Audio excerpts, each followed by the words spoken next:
Bonsoir, au sommaire de ce JT, un bel élan de solidarité pour Raphaël.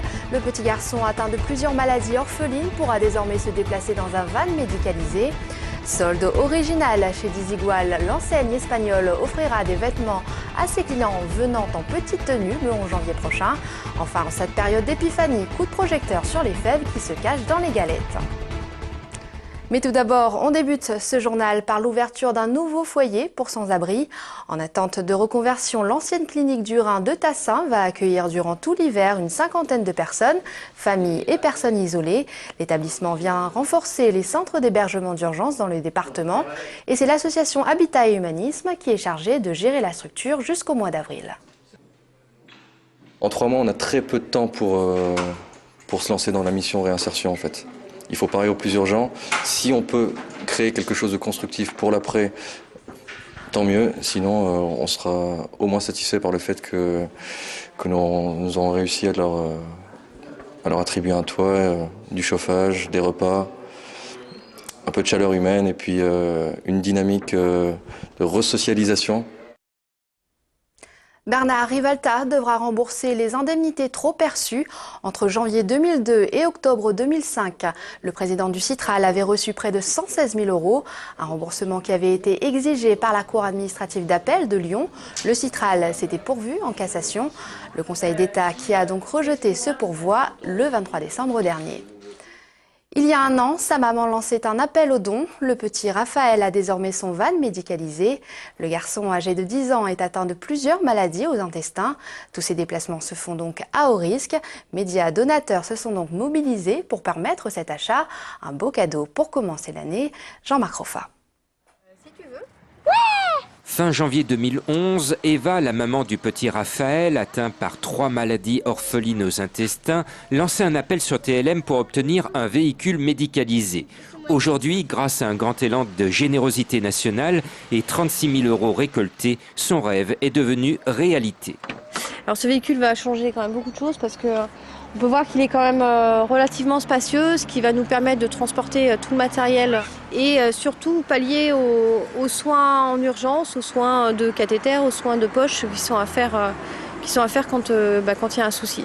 Reçu à Paris le 22 décembre, le van est arrivé lundi matin à Lyon pour sécuriser les transports de celui que l'on surnomme le petit pirate. Attendez, je vous montre un lavabo. Il peut se reposer. Je peux dormir. Bien installé dans son nouveau véhicule, Raphaël a appris une bonne nouvelle juste avant Noël. Les médecins espèrent un jour lui sauver la vie grâce à la possibilité d'une greffe. On espère une greffe en 2012. Raphaël, donc, qui a des maladies digestives rares et quasiment plus d'intestin. On a enfin inscrit Raphaël sur la liste pour la transplantation. Raphaël risque d'attendre encore 1 à 3 ans pour bénéficier d'une greffe d'intestin. En attendant, la solidarité se poursuit auprès de son association Fort comme 3 pommes. Depuis hier soir minuit, un nouveau radar de feu est entré en service à Grigny. Il est situé à l'intersection de l'avenue du 19 mars 1962 et de la rue Pasteur. Une zone très fréquentée puisqu'elle est bordée par une école et un centre commercial. Il ne faudra donc pas passer au rouge. L'amende encourue en cas d'infraction s'élève à 135 € et un retrait de 4 points sur le permis. Sécurité routière toujours et des chiffres en baisse dans le département. En 2011, 67 personnes ont été tuées sur les routes contre 75 en 2010. Les piétons continuent de payer un lourd tribut avec 16 victimes cette année, un chiffre qui a presque doublé par rapport à l'an passé. La TVA à 7% dans la restauration est appliquée depuis le 1er janvier. Une brasserie située près de l'hôtel de ville a décidé de prendre le contre-pied de cette hausse en proposant des rabais sur sa carte. Les clients pourront ainsi bénéficier de -5 à -30% sur les plats tout au long du mois de janvier. Et apparemment, tout le monde s'y retrouve. C'est renvoyer un petit peu l'ascenseur à nos clients fidèles et de passage, qui est de dire la TVA augmente, nous ne l'appliquerons pas pendant toute l'année 2012, l'augmentation tout du moins. Pour compenser cette baisse du ticket moyen, il faut avoir plus de clients, donc plus d'imagination dans nos propositions à nos clients.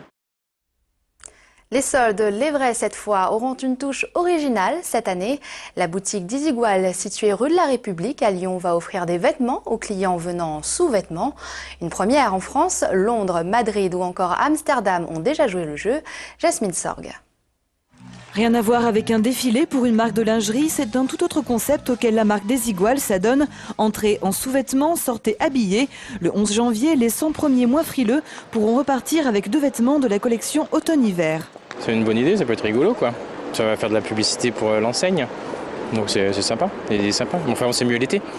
Un petit peu de pudeur, non, se mettre en sous-vêtements devant tout le monde, même pour gagner 2 vêtements, non. Ouais mais non, je suis pas exhibitionniste. À première vue, pas forcément très chaud, les Lyonnais. Pourtant, selon Desigual, l'opération a été un vrai succès dans les autres métropoles. La marque a lancé cette campagne il y a quelques années avec une première édition à Barcelone où là, plus osé, il fallait se présenter nu.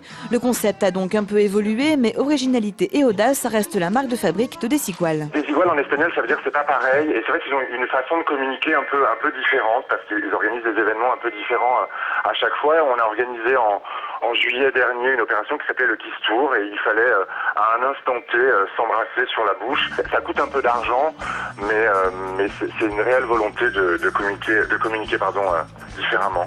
Avis à tous ceux qui auront le courage de tomber l'écharpe. Rendez-vous le 11 janvier à 9h du matin, rue de la République, pour faire des soldes qui n'auront jamais si peu coûté, à part un rhume peut-être. Le grand remballage a commencé pour la Biennale d'art contemporain de Lyon. Beaucoup d'œuvres seront rachetées ou encore données. Après avoir accueilli plus de 200 000 visiteurs pour cette 11e édition, les 4 sites sont en plein déménagement. Les fêtes sont à peine finies et c'est déjà l'heure de la galette des rois. Dimanche, ils seront nombreux à vouloir trouver la fève. Des petits objets qui font la joie des collectionneurs et des pâtissiers. Une entreprise de Dessines s'est même spécialisée dans sa commercialisation. Rencontre avec Benoît d'Autriche. Voilà, donc ça va passer à l'emballage, elles vont être emballées une par une. Parce que c'est de la porcelaine, c'est fragile. Et puis ça va partir cet après-midi. Dans cet atelier de Dessines depuis un mois, c'est plus d'une centaine de fèves qui sont expédiées chaque jour. La raison, l'arrivée de la galette des rois évidemment, mais qu'on ne s'y trompe pas, en ce moment, la plupart des clients sont des particuliers. Mais aujourd'hui, la boulangerie-pâtisserie, ils ont tous passé leurs commandes déjà, donc ils sont tous livrés, ils sont en train de faire leurs galettes. Ils n'ont plus besoin de nous, quoi. À part pour un dépannage, si jamais il y avait des grosses ventes. Dans ces cartons, 10 000 fèves en tout genre attendent donc de trouver preneur. Et depuis 10 ans, l'enseigne dessinoise s'est fait une petite réputation sur le marché. Elle pioche ses fèves dans les catalogues des fabricants et les fournit dans le monde entier. Sa recette, un site internet, une réactivité exemplaire et surtout l'art de trouver la fève qui va marcher. Nos collectionneurs recherchent souvent des séries spéciales. Notamment les pompiers, les chats, ce qui est beaucoup collectionné. La marque développe aussi ses propres créations, la cible les pâtissiers exclusivement, qu'il faut surprendre chaque année. Alors, vous voyez, on a fait des bébés, on a fait des œufs de luxe, vous voyez, ça c'est le thème de la pâtisserie, on a fait des macarons. Alors les macarons, ils sont personnalisables. Il suffit qu'ils nous transmettent des photos, puis on peut rajouter le nom du pâtissier boulanger, hein, à la demande. L'épiphanie, c'est dimanche. Pour les fabricants, c'est également le bon moment pour rendre visite aux pâtissiers, car c'est en ce moment que se vendent les fèves de 2013. Et c'est la fin de ce JT. Toute l'équipe de TLM se joint à moi pour vous souhaiter une très belle année 2012.